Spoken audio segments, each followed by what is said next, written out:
Hey guys, so I'm out here in Georgia, just on a random hiking trail. It's been raining all day, and you can probably hear some birds up in the background because it's kind of stopped for a while. And I figure I'm gonna film a collie class, right? So it's gonna be follow along collie class. It's gonna be very beginner orientated. If you guys like this, let me know. Let me know in the comments, like, subscribe. If you guys don't tell me that you like it, then I'm just gonna assume that you don't, and I'm gonna stop making them, right? So if you want more, let me know so that I can continue making them for you guys. All right, so let's go ahead and let's start with a little bit of a warm-up. All right, so grab one collie stick. We're only going to need one for today. We're going to start with it in both hands. We're going to raise it up over our hand and drop down into a squat. Bring it down, up and down. And let's do 10 of these. So it's 2, 3, 4, 5, 6, 7, 8, 9, and 10. If you're like me, your knee's probably already clicking. That's all right. So the next thing we're going to do is we're just going to go ahead and open and close. If you want, you can even pass the stick each hand, working on a little bit of dexterity. You can do little flips. You can, whatever you want to do on that. I'm just worried about opening and closing. We're just warming them up. And go ahead and big circles. Let's go backwards. And then big circles going forward. Put your right foot forward like you're in a fighting stance, and let's turn our hips one way and turn our hips the other way. When I turn this way towards the back side, I raise my front heel up. As I turn towards the front side, I raise my back heel up. And let's just go into this pattern. This is going to be super important for being able to develop striking power. We're going to get into that. I'm going to go over body mechanics for strikes in just a little bit. But that's what's really going to give the power to your strikes, is those hips. So let's go ahead and get that. Let's go ahead and switch feet. One foot's in front, and let's turn.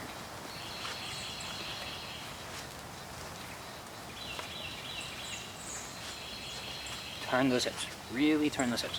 Over exaggerate how much you're turning your hips right now. All right? Really flare that heel out. And this isn't something that you're going to be using, but it helps you to be able to move your body so that when you decide to start adding power into your strikes, you can do so because you're using the hips. Every martial art, the hips are the most important thing for power generation. All right, the next thing we're going to do, we're just going to cover 2 of the basic footwork patterns. So the first one we're going to cover is going to be our forward triangle, sometimes the forward broken triangle. We're going to start off with a shortened version, and we might get to the longer version depending on how I'm feeling. All right, so we're going to start with one foot in front, other foot's back, and we're going to step up and then out. Right now, I'm making a 90-degree angle. You can open or close that angle accordingly. In, together, and back. Notice my head is going to move back as I do this. Here and here. Now I'm leaving my foot on this center line currently, right? If we want to open it up, you can step off by making more of a press off motion with that front foot. When it comes up, you press off, and then it gives you more space. So I can get back to that same spot and then move off. And it's going to help me evade strikes a little bit easier. One thing with collie or any sort of weapons fighting, distance management is the most important thing. I don't know if it's the most important, but it's super important, right? So make sure that you can manage your distance. The best way to manage distance is going to be your footwork. So let's go ahead and speed up a little bit. If you have a stick, you can hold it one hand. You can switch hands, whatever you want to do with that. All right, so just practice this. Again, this is our forward triangle because we're making it so that the point of our triangle is pointed forward. Forward triangle. Let's go a little bit longer with this.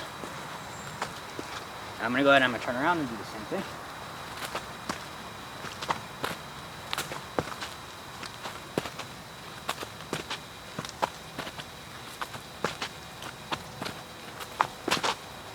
All right, so maybe you can see this is moss right here on the ground, right? So it's a little bit slippery. It's fun to kind of train in different environments like this because then you have to worry about slipping, right? I was in a fight once and I slipped and I got beat up, right? Because I fell. Like, that's how it happens. So one of the things I'm trying to do here is I'm staying more in this lower position so I'm less likely to slip. If I stay in an upright position, my weight is up higher, it's going to be a little bit easier for me to slip. I'm a little bit more grounded when I'm down lower. right? So I'm gonna do that. It also allows me to spring, right? Because my muscles are already loaded. If I'm up, legs are straight, I have to drop in order to press, right? Just the way our body moves. I can't really move off of this. Something has to be bent. My muscles have to be kind of in that stretched position slightly so that they can contract and make me move. Keep that in mind whenever you're moving in your footwork. Anytime you're doing any martial arts, you should not be standing up really tall unless you plan on dropping down, maybe like some judo stuff. But short of that, you should always have some bends in the ankle, knee, and hip. That way you can explode off whenever you need to. So now we're gonna go ahead and we're gonna work our reverse triangle, or reverse broken triangle, sometimes referred to as female footwork. Whatever one you wanna call it, doesn't really matter. So the way this looks is it's called a reverse triangle because, let's go ahead and put this here to there, creates the point pointed behind me, reverse triangle. So we're going to step here, feet together, and then step out. So this is our shortened version. Feet together in the center, step out. Feet together in the center, step out. Even though it's my shortened version, I still want to move my chest off of that center line. Now, I could cut the angle here, where I'm facing towards that center, or I could tuck this shoulder in, or towards the outside, and that way I'm evading and moving out to the side. I can think of this one like a slip, boom. I can think of this one like I'm turning but counter striking, right? So either way, there's different applications of this, but just work this basic pattern for right now. If you do feel more comfortable, you can start to make it so that you get further off of that line, right? So if I have a circle right here where my foot can go into, boom, boom, boom, I can get off of that circle each time whenever I'm doing this. So keep that in mind. We can make this bigger. I can make it almost lateral, right, where I'm going side to side. I can make it my 90 degrees, which is what's taught most often, or you can even cut it shorter, right, depending on how much angle you need to be able to move. It's different, it's up to you. All right, now this is still kind of our warm-up. I know I'm talking a lot, but let's try to just keep it moving. Get your legs a little bit warmed up, move your arms some with this. You have this stick, kind of like when we run, we just kind of pump our arms a little bit. Pump your arms a little bit when you're doing this, right? Feel natural. Try not to conk yourself in the head with the stick though, as you try to move around, right? Keep that moving, get that blood flowing, and get your heart rate up some. All right, catch your breath. All right, so the first thing we're gonna do is I'm just gonna talk about striking mechanics. So I'm gonna talk about an angle one. So an angle one looks like that, right? So with this striking mechanic, again, hips are turning. So let me get to that in a second. I'm gonna go back just a little bit. Stance, right? Talk about the stance a little bit. Ankle has a little bit of bend, knee has a little bit of bend, hip has a little bit of bend. Both legs kind of the same way. I like 50-50 distribution. Some people like a little bit more on the front. Some people like a little bit more on the back. I'm more against that. I'd rather have it on the front. But I think 50-50 is better, in my opinion, right? Do whatever feels the most comfortable for you, though. All right, so with this, I'm going to be semi-bladed. So this is fully bladed, right? With orientation to the front, fully bladed. This is squared, so I like a semi-bladed, right? The reason I like that is so that I can use my other hand if necessary. It's a little bit easier to use it. Here it's not quite. But we want to have our weapon hand in front. So if I'm holding the stick with my right hand, I want my right foot in front. This is my shield, so I'm blocking things, but it's also my weapon. I get the most reach whenever I have this hand in front, or whenever I have that foot in front, as opposed to here, right? If I have my left foot in front and holding with my right hand to get maximum reach, I have to have a lot of twist here. It's uncomfortable. This is easy, right? So that's one of the reasons why we always stand with our weapon side foot in front. If you're holding the left, switch. All right, so typically most people are going to be right-handed, so we have our right hand and our right foot in front. That's what you're going to come across most commonly. All right, so now let's go ahead and let's talk back about the mechanics of this strike. So when I'm doing this, I'm going to raise it up. I'm going to have it over my shoulder. I want to try not to have it too far out here, right? Our eyes see more in a lateral, up and down plane of motion rather than a straightforward plane of motion. So if I go forward, and then whip it, it's a little bit harder to see than if I open it up, right? Just like if I'm standing here and I pull it this way, you can bet I'm striking this way. If I pull it this way, I'm probably striking this way, right? So we're here. I like to just kind of have this on a shoulder chamber position. So we're gonna go right here. We're going to pop that hip forward. As we do that, boom, turn that back. We're going to extend at the knee, extend at the ankle, and extend at the hip. All of that should happen at the same time as we drive off the ground to be able to strike down. Now when I do the strike down, I want to chamber it again on the other side. Now I like to chamber it up on top or right here next to my shoulder for my next strike. Right? So I'm here. So let's just practice that. Turning the hips and striking back. Turning the hips and striking back. Extend the knee, extend the hip, extend the ankle, strike. When you're doing this, I like to call these my knocking knuckles, like I'm knocking on a door, all right? Use your knocking knuckles. Imagine that is where the blade of your stick is. If you have a practice sword that you can use, even better, use that. That way you can actually practice with the cut of it instead of hitting with the impact or the blunt side of the weapon. We want to use the bladed edge. So make sure that as you're doing this, you're using those knocking knuckles as your orientation, and we're cutting down at this 45-degree angle, chambering up, back on the other side. So again, just practice this right here. Let's go ahead and let's do 10 of these. 1. Press off that leg, turn those hips. 2. 3. 4. 5. Try to get some speed in there. 6. 7. 8. 9. 10. Alright, let's go ahead and let's switch sides. So now put your left foot in front, left hand up top, other hand, live hand right here in the center. We're going to go ahead and let's practice a few of these first. Slow motion, using those knocking knuckles. Turn those hips one way to the other way. Turn those hips. Use that knocking knuckle. Blade edge orientation. Alright, so let's go ahead and let's knock out 10 of these. Ready? 1, 2,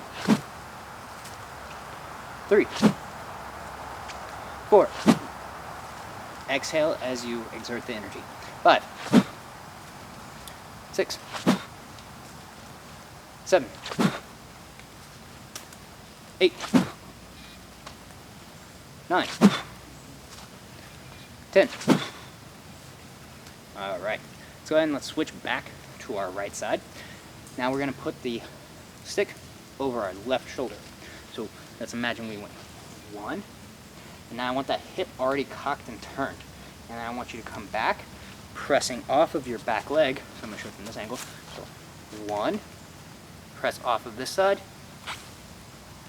striking down, out, around, and we're going to go back to that number 1 chambered position.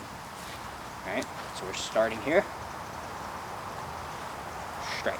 Again, we're going down at that 45, making sure we have our knuckles, our knocking knuckles, pointed outwards, blade edge orientation, cut through, and bring it up.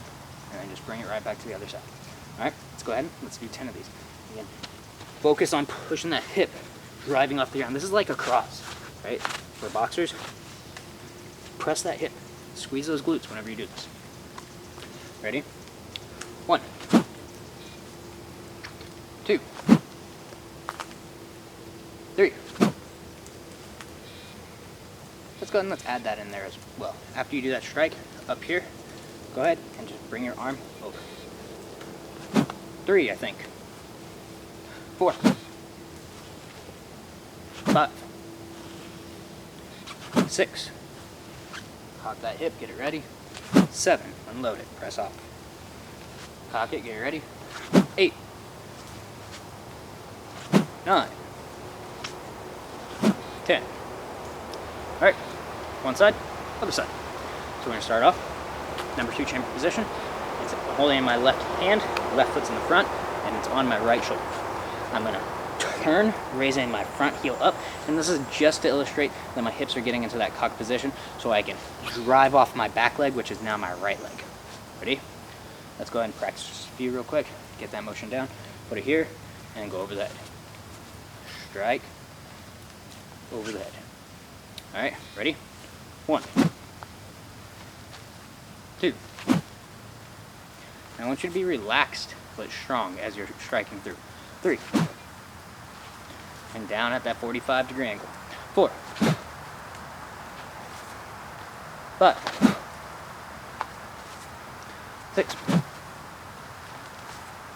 7. 8. Press that hip. 9. 10. All right. So now we're going to go ahead and we're going to put those two together. So we're going to strike 1, 2. So 1 followed by a 2. And it's going to get us right back in that chamber position. Let's go ahead. Slow motion 3 times. 1, up to that 2 chamber. 2. Turn your hips. If you need to, really exaggerate at this point. I don't care. Practice it. The hips are the most important thing. If you're just doing this, you're wrong. All right? Let's go 2 more slow. 1, turn the hips. 2, raise that back heel, press off the ground. 1, 2. All right, so now we're gonna go ahead and we're gonna add some speed to this. Ready? 1, 2, 3, 4, 5, 6, 7, 8, 9, 10. All right. Switch hands, switch feet. Left foot should be in front now. Unless you just did your left side, then do your right side. Ready? 3 slow, then 10 fast. Turn the hip back, turn the hip forward. Turn the hip back, turn the hip forward. Turn the hip back, and forward. Alright, so sometimes I'll reach out with my other hand, and I'm not as good at doing this with my left side when I'm striking with my left, but the reason I do it is it helps me get a little bit of turn, and it's kind of like when you throw a baseball, right? Throw one out, it's that counterbalance. This is my counterbalance when I'm doing it, but it's dangerous in weapons fighting, right? People look for the other hand. They will strike it, right? So be aware of that. We don't always want to just stick it out there, because if your opponent realizes that, boom, they just crack you on the hand, and well, hands break pretty easily. So be careful with that, but it also can be good because if you're going in, you can use it for stuff, so it has its purpose. Just be aware that people are going to be looking for that and striking at it. All right, so we did our 3 slow. We're going to do our 10 fast. Ready? Turn the hips. 1, 2, 3, 4, 5, 6. Turn those hips. 7, 8, 9, 10. All right. So now the next thing that we're going to do is we're going to do that exact same thing, but we're going to do it with some footwork added into it. All right. So again, today's a basic class, just going over striking mechanics, a little bit of footwork. So we're going to step back. So we're going to do that first footwork that we started with, which was our foot, forward triangle, forward broken triangle, male footwork, male pattern footwork, whatever you want to call it. All right, so that's the one we're going to do. So I'm going to start with the stick in my right hand. So I'm going to step back with my left leg, and as I do that, I'm going to turn my hip. Boom. Then I'm going to step up while I'm in this chambered position, and I'm going to step back with my other foot. Again, watch my hips. Right? I have the little strings here. They should turn when I do them. So it's going to look like this. Together, back. I'm keeping my hips one way, and then I turn it the other way as I come back. Here, here. Together, back. Together, and back. All right, so let's go ahead. Let's do this 10 times. Ready? Right hand, left leg steps back. 1,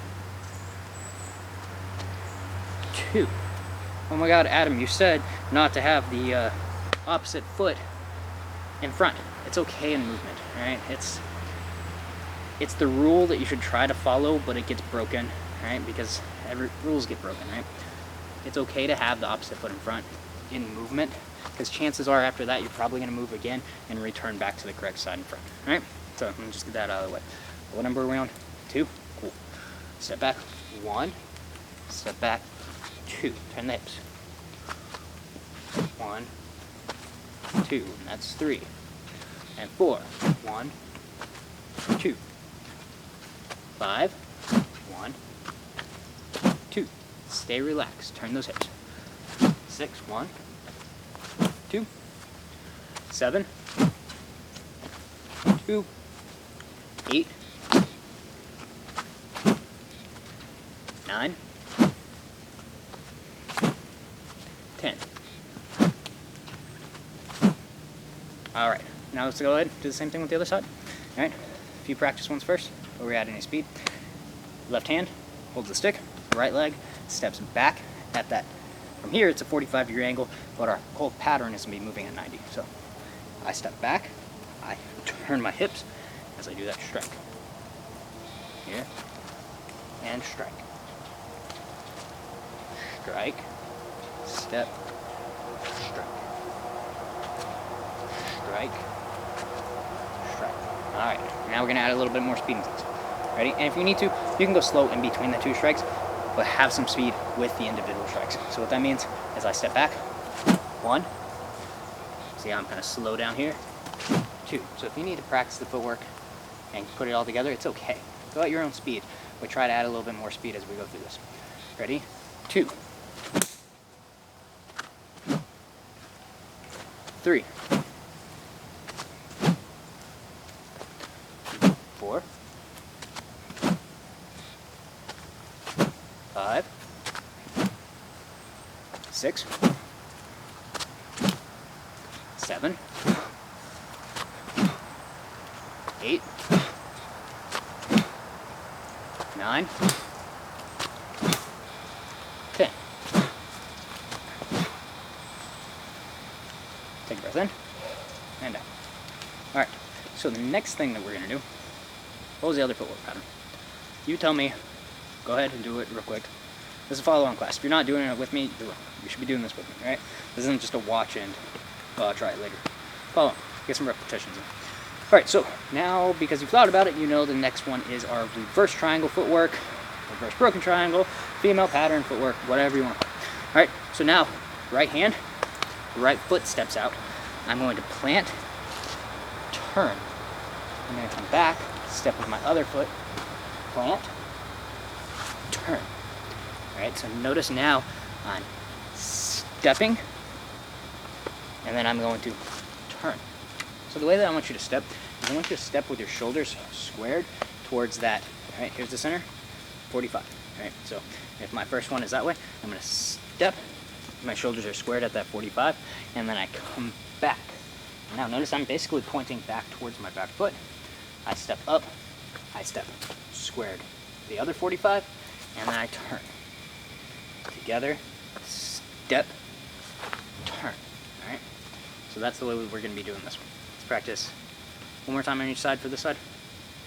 Step, turn, step, turn. Again, go at the pace that you need to, but try to have some speed on the strike. Right? So get the footwork down, and then strike fast once you feel like you've planted it. Ready? 1, 2,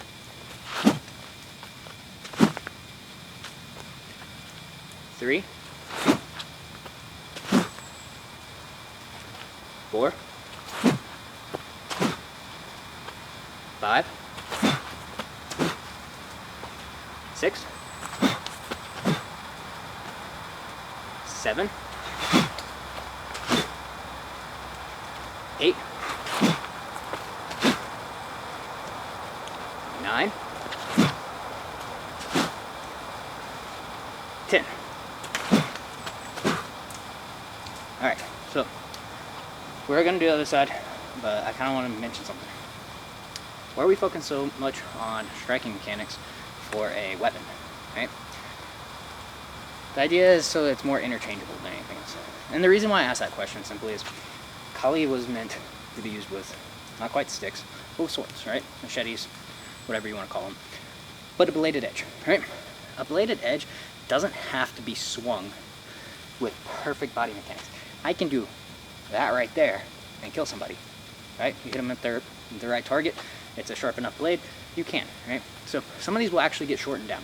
The reason why, if I pick up a stick or my hand, I'm gonna get that power. The idea behind Kali now is that we have it more interchangeable, right? We start off with the stick, usually our long weapon.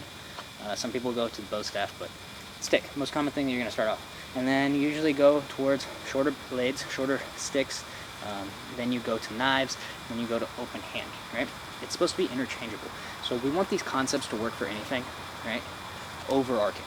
Plus, when are you really gonna walk around with a machete in your hand for fighting? If you do that, well, stop watching this video and just go somewhere else, alright? So, let's go ahead and let's practice the other side.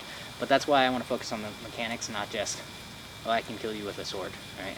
You don't need much skill to kill somebody with a sword, but we're training. Alright, so we're going to step with the other side.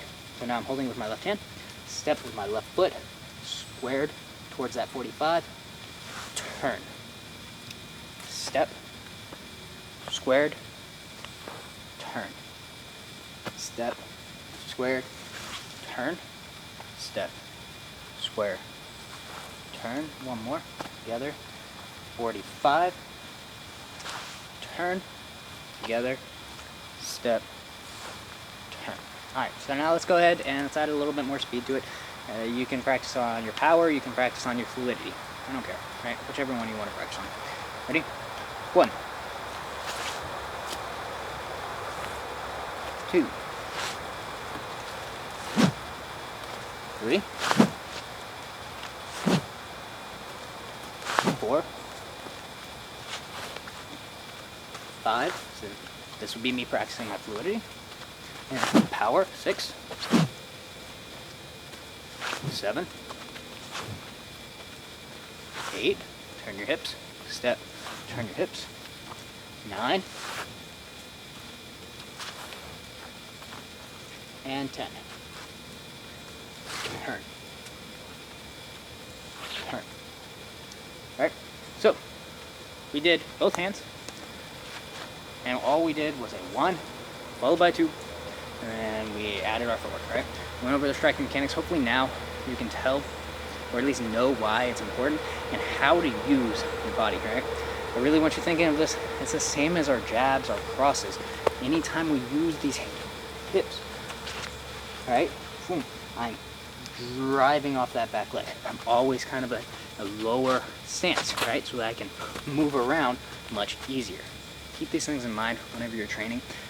The mechanics, once you learn them, it makes everything else a lot easier, and it makes it easier to learn, right? I don't want you focusing on just skills like drills or learning how to do this pattern or that pattern. Learn how it works, learn why it works, and you're going to be able to apply that to anything, all right? Now again, this is my first class filming Kali. If you know who I am, I'm the head instructor for the Global Martial Arts University for Taekwondo and Nunchaku. Check those out if you want to. But yeah, let me know if you want me to continue doing some Kali classes. Again, if you guys don't let me know, I'm not going to do it. Right? I don't want to waste my time if nobody's watching it. But go ahead, like, subscribe. Let me know in the comments. Let me know what you want to work on. Right? I'm going to be doing it in random places because I'm in random places now. I'm traveling a lot, so I'm just going to be training and teaching some. Let me know what you want to work on, and if I don't know it, I will try to learn it, and we will learn it together, right? That's one of the reasons why I'm doing this class. I'm not some master in Kali or stick fighting. I got an apprentice instructorship, but that's about it. I like teaching. You like learning, which is why you're here. So I learn through teaching. Let's learn together. All right? Have a great day.